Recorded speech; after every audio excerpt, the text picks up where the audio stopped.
السلام عليكم ورحمة الله وبركاته. موضوعا waxaan si qeexan kaga hadli doonaa macnaha guusha. Run ahaantii guushu way macno badan tahay, mana laha qeexitaan u gaar ah oo la isku raacsan yahay. Waxayna dhacdaa xayndaabyada kala duwan ee nolosha, sida qoyska, waxbarashada, ganacsiga, siyaasadda, shaqada, xidhiidhka bulshada, diinta iyo dhaqanka. Taas waxay keentay in qof walba guusha uu arko hadba sida ay ula muuqato. Tusaale, qofka ganacsadaha ahi guusha waxa uu arkaa marka uu faa'iido badan sameeyo. Qofka siyaasiga ahina guusha waxa uu arkaa marka uu ku guuleysto kursi madaxtinimo. Qofka ciyaartooyda ahina guusha waxa uu arkaa marka uu gool dhaliyo.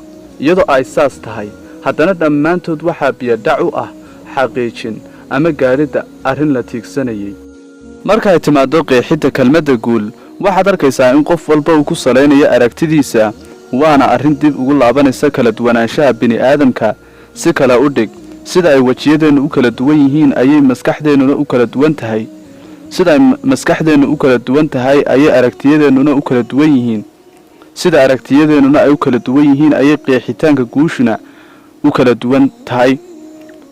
Waxaa la sheegaa in Bill Gates uu yahay shakhsi taajir ah, isaguna wuxuu isku arkaa qof guuleystay oo liibaanay, balse aniga iyo adiga waxaan u aragnaa inuu yahay qof aan weli ku guuleysan guusha dhabta ah ee waaraysa.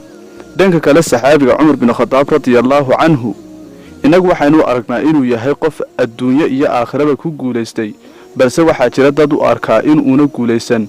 Sababtuna waxa ay tahay, adiga wax guul kuu ah dadka kale guul uma aha, adiga waxaan guul kuu ahayna dadka kale guul bay u tahay. Taasina waa kala duwanaanshiyaha dadka.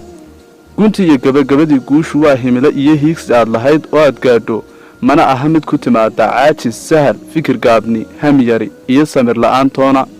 guusha waxaa sargooya hanka, hiigsiga iyo humaagyada mustaqbaleed ee uu qofku meel dhigtay. markaas waxay ka dhigan tahay nin wax guul u ah ayaa mid kale u ah barbilowga hayaanka guuleed ee uu hiigsanayo.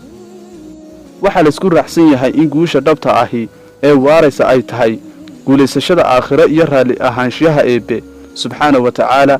haddaba waxaa xaqiiq ah in markaa aad ku dadaasho raalli ahaanshaha Ilaahay, aad nolosha midda adduunyo iyo ta aakhiraba guuleysan doonto.